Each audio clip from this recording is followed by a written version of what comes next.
பட்டாம்பூச்சி ரூபத்தில் காட்சி தரும் அதிசய சித்தர்.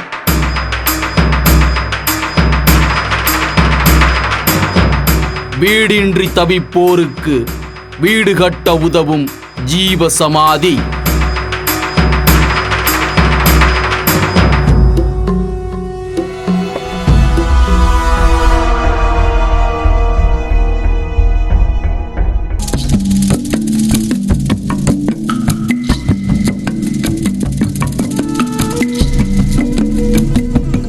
இன்னைக்கு நாம மண்ணில் உலவும் மர்மங்கள் நிகழ்ச்சியில சென்னைக்கு பக்கத்துல செங்கல்பட்டு மாவட்டத்துல இருக்கக்கூடிய ஒரு அதிசய ஜீவ சமாதியை பத்தி தான் பார்க்க போறோம்.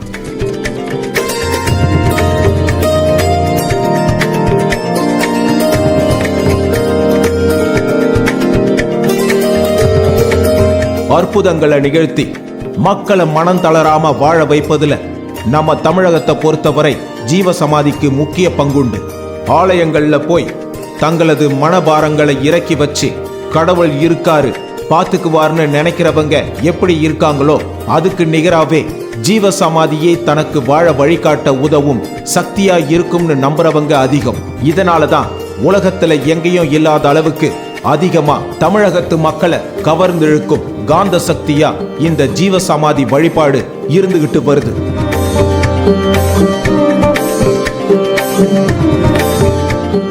எல்லையில்லா பரம்பொருள் தன்மையை அடைஞ்சி எல்லா ஜீவராசிகள் மேலும் இரக்கம் காட்டி நிலமானது நீரை உறிஞ்சுவது போல மக்களோட கவலைகளையும் அச்சத்தையும் உறிஞ்சி அதிசயத்தக்க அளவுல ஆற்றலை அளிச்சு மக்களோட மனதுக்கு மகிழ்ச்சியை கொடுக்கக்கூடிய இடமா இந்த ஜீவ சமாதிகள் இருந்துகிட்டு வருது.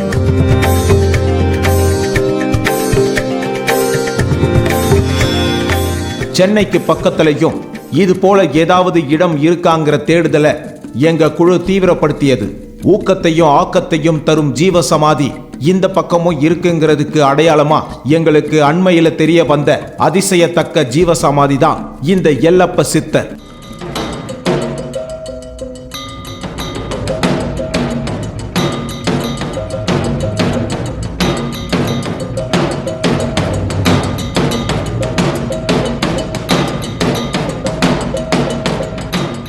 ஒரு நாள் இரவு முழுக்க பயணம் செஞ்சு சில ஜீவ சமாதிகளை இந்த நிகழ்ச்சிக்காக படம் பிடிச்சுக்கிட்டு இருக்கிற எங்க குழு சென்னைக்கு அருகாமையில அற்புதங்களை நிகழ்த்தும் ஜீவ சமாதி இருக்குங்கிறது தெரிஞ்சதும் உடனே புறப்பட தயாரானது எங்க குழு.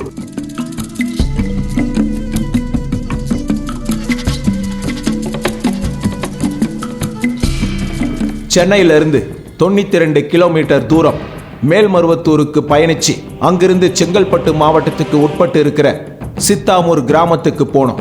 மேல்மருவத்தூர்ல இருந்து சித்தாமூர் கிராமத்துக்கு போய் சேர 6 கிலோமீட்டர் தூரம் பயணிக்க வேண்டியிருந்தது.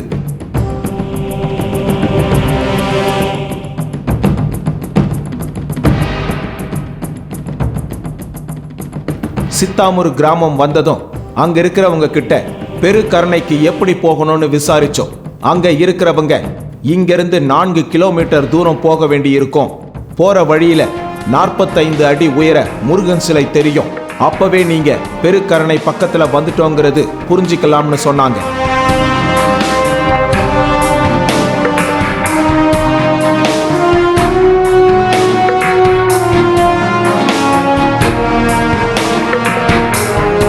பெருக்கரணை குக்கிராமமாச்சே, எதுக்கு அங்க போறீங்கன்னு அவர் உரிமையோட கேட்க ஜெயா டிவி மண்ணில் உலவும் மர்மங்கள் நிகழ்ச்சிக்காக எல்லப்ப சித்தர் ஜீவசமாதிய படம் பிடிக்க போய்கிட்டு இருக்கோம்னு பதில் சொன்னோம்.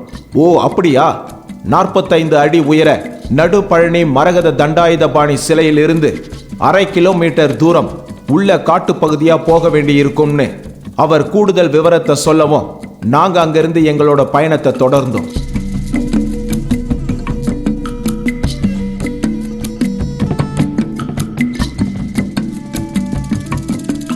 அவங்க சொன்னது போலவே சித்தாமூர்ல இருந்து 5 கிலோமீட்டருக்கு மேல ரம்யமான பாதையில பயணிச்சு போகும்போது அந்த பக்கத்துல 45 அடி உயர நடு பழனி மரகத தண்டாயுதபாணி சிலை கம்பீரமா காட்சி அளிச்சுது.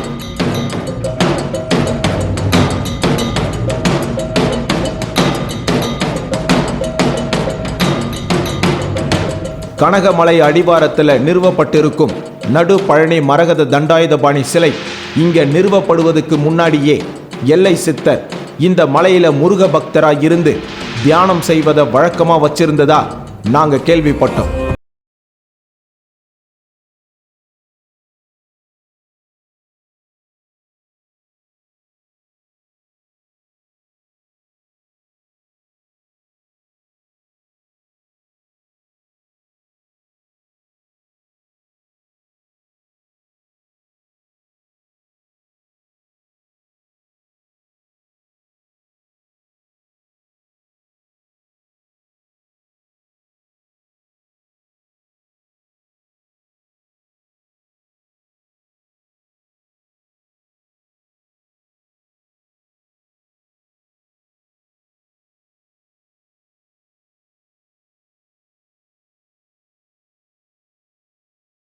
நடு பழனி மரகத தண்டாயுதபாணியோட காலடி பக்கம் போய் தரிசனம் செய்யவே 128 படிகள் ஏற வேண்டியதா இருந்தது.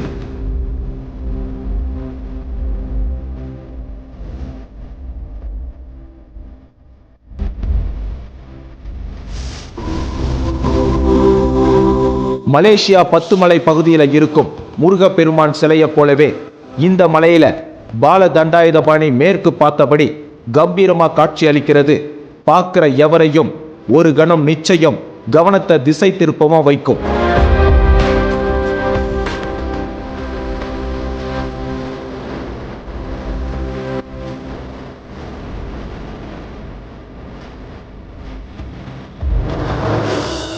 இந்த கனகமலையில தான் வாழ்ற காலத்துல எல்லப்ப சித்தர் தன்னுடைய அகத்தேடலை அதிகரித்துக் கொள்வதற்காக பல நாட்கள் தவம் இருந்ததா சொல்றாங்க.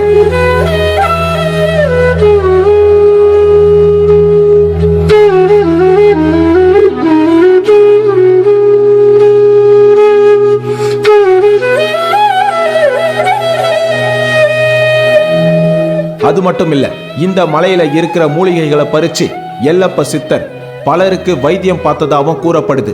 இந்த கனகமலையிலேயே எல்லப்ப சித்தர் நடந்து போகாத இடமே இல்லைன்னு நாங்க கேள்விப்பட்டோம்.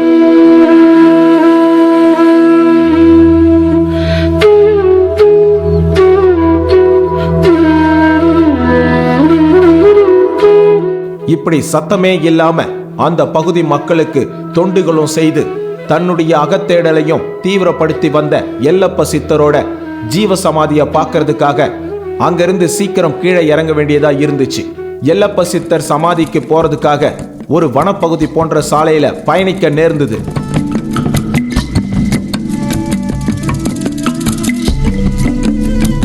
ஒரு குறிப்பிட்ட தூரம் போனதும் எல்லப்ப சித்தர் ஜீவசமாதின்னு அம்புக்குறி போடப்பட்ட பதாகை தெரிய நாங்க எங்க காரை அந்த பக்கமா திருப்பி எங்க பயணத்தை தொடர்ந்தோம். அந்த பாதை மண் ரோடா இருக்க எங்களோட வாகனத்தை மிகவும் கவனமா ஓட்டிக்கிட்டே போக வேண்டிய கட்டாயம் ஏற்பட்டது.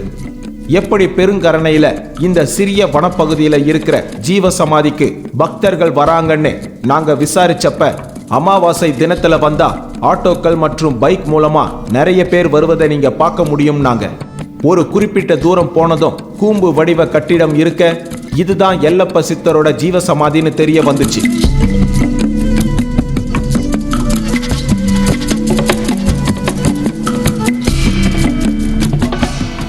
எல்லப்ப சித்தர் வாழும் காலத்துல முருக பக்தராய் இருந்ததுக்கு அடையாளமா இந்த ஜீவசமாதி முன்னால வேல் வைக்கப்பட்டிருந்துச்சு.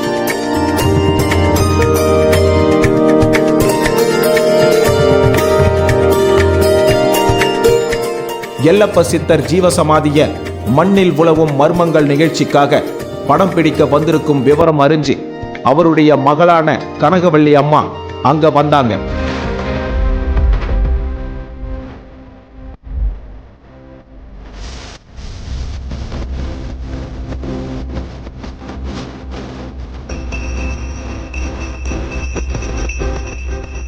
அமாவாசை தோறும் இந்த ஜீவசமாதியில எல்லப்ப சித்தரோட பக்தர்கள் ஏராளமானவங்க வந்து வழிபடுவது வழக்கமாய் இருக்கு. வேற எங்கேயும் இல்லாத வகையில இந்த ஜீவசமாதியில பக்தர்களை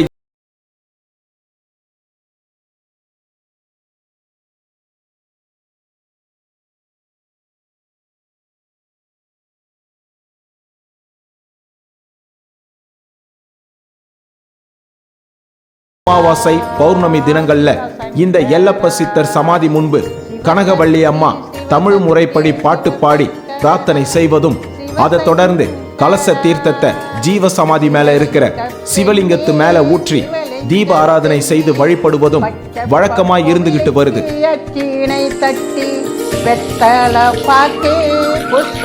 அலங்காரம் வாங்கடி அம்மா கல்லை கூலங்காரமே.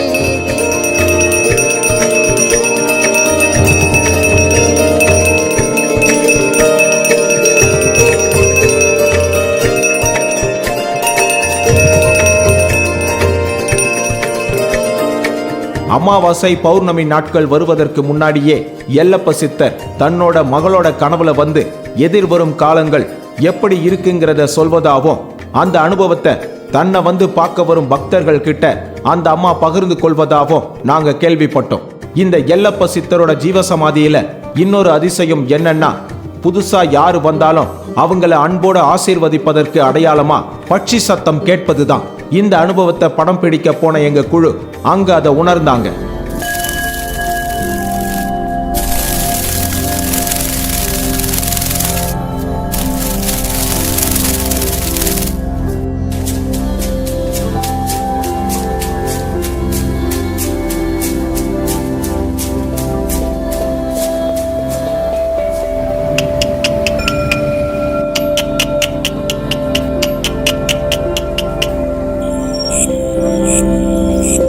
அது மட்டும் இல்லாம இங்க வந்து உண்மையா உட்கார்ந்து தியானம் செய்யறவங்கள எல்லப்ப சித்தர் தலையில வச்சு ஆசீர்வதிப்பதாவும் நாங்க கேள்விப்பட்டோம்.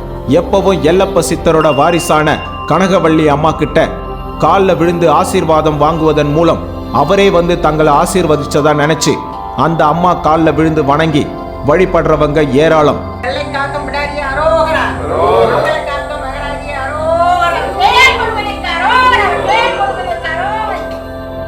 இப்படி இங்க வந்து அந்த அம்மா கிட்ட ஆசீர்வாதம் வாங்குவதன் மூலம் தங்களோட மனசோர்வு நீங்கி சுறுசுறுப்பை தானா கிடைக்க பெற்றது போல உணர்வதாகவும் பக்தர்கள் சொல்றாங்க.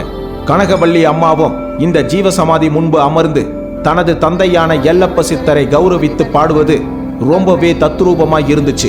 எல்லப்ப சுவாமியே போற்றி, எல்லப்ப குருவே போற்றி, எல்லப்ப மாதவே போற்றி, எல்லப்ப மணி விளக்கே போற்றி, எல்லப்ப சித்தரே போற்றி, எல்லப்ப தவகுருவே போற்றி, எல்லப்ப தவ முனிவரே போற்றி, எல்லப்ப சுவாமியே போற்றி, எல்லப்ப ஜோதிர்லிங்கமே போற்றி. எல்லப்ப சித்தரோட ஜீவசமாதிக்கு நண்பர் ஒருவர் மூலம் வந்து தியானம் செய்ததுல தனக்கு மிகப்பெரிய அனுபவமும் பல சிறப்பான சம்பவங்கள் நடக்கவும் நேரிட்டதா மேல்மருவத்தூரை சேர்ந்த ஆறுமுகம் என்ற நபர் எங்க கிட்ட விவரிச்சாரு. இங்க வந்து நான் வந்து செய்யும்போது தியானம் செய்வேன், வந்து அதனுடைய விளைவுகள் வந்து நல்ல ஒரு வைப்ரேஷன் எனக்கு கொடுத்து, அதனால சிறப்பான விஷயங்கள் குடும்பத்தில் வந்து மன அமைதியும் சந்தோஷமும் பிள்ளைகளோட இருக்கிறது. இங்கே வந்து பார்க்கும்போது அதனுடைய அந்த அதிர்வுகள் வந்து நம்மளால் உணர முடியுது. கண்டிப்பாக வந்து இங்கே வந்து பார்த்திங்கன்னா சில வித்தியாசமான சில விஷயங்கள், இந்த பட்டாம்பூச்சிகள் வந்து அதிகமான அந்த விஷயம் வந்து இங்கே பறந்து ஒரு ஒரு ஒரு வித்தியாசமான சூழ்நிலையை உருவாக்கி தருது அப்படின்றது வந்து இங்கே நம்ம வந்து கேட்டு பலன் பார்க்குற ஒரு விஷயமா இருக்குது. இங்கே அதை வந்து நான் வந்து வித்தியாசமாக உணர்றேன். நான் இங்கே ஆத்ம தேடலுக்கான அற்புத இடமாய் இருக்கிறதால நிறைய பேர் இங்க வந்து பலன் பெறணுங்கிறதே தன்னோட விருப்பம்னு ஆறுமுகம் சொன்னார்.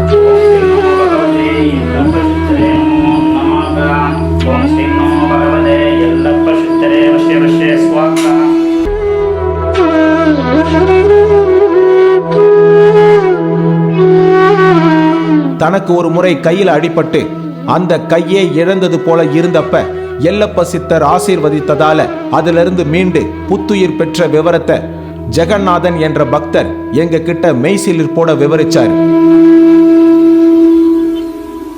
எனக்கு 2-3 முறை எனக்கு எல்லப்ப சித்தரோட பெரிய அருள் கிடைச்சதா எனக்கு ரொம்ப ஃபீல் பண்ணேன். அது எப்போ அப்படின்னா, முதல் முறை என்னோட இடது கை ஒரு மாதிரி விழுந்தது மாதிரி, இந்த கையே இல்லாத மாதிரி ஒரு ஃபீல் ஆயிடுச்சு.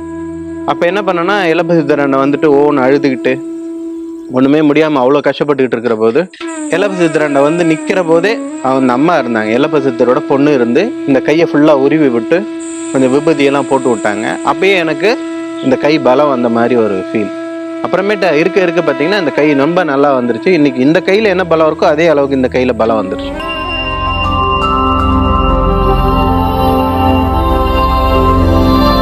தான் நல்ல முறையில வீடு கட்டி வாழ்வதற்கு இந்த எல்லப்ப சித்தரே காரணம்னோ, தன்னை போலவே தனக்குன்னு ஒரு வீடு இல்லையேன்னு ஏங்கிய பலர் இங்க வந்து வழிபட்டதன் பலனா பலர் சொந்த வீடு கட்ட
செல்களை புதுப்பித்துக் கொடுக்கும் மண் குளியல்.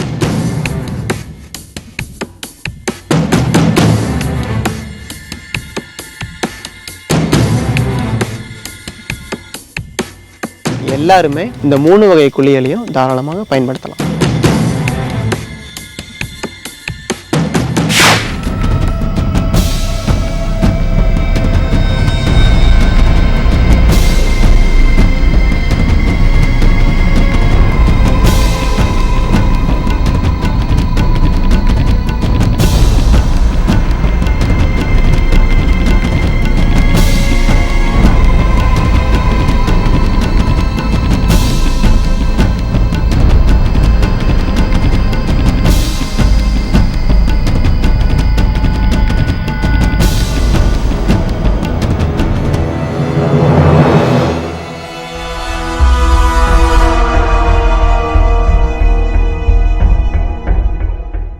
இந்நிகழ்ச்சி பற்றிய உங்கள் கருத்துக்கள் மற்றும் அமானுஷ்ய தகவல்களை பகிர்ந்து கொள்வதற்கான தொடர்பு எண் 9962800089.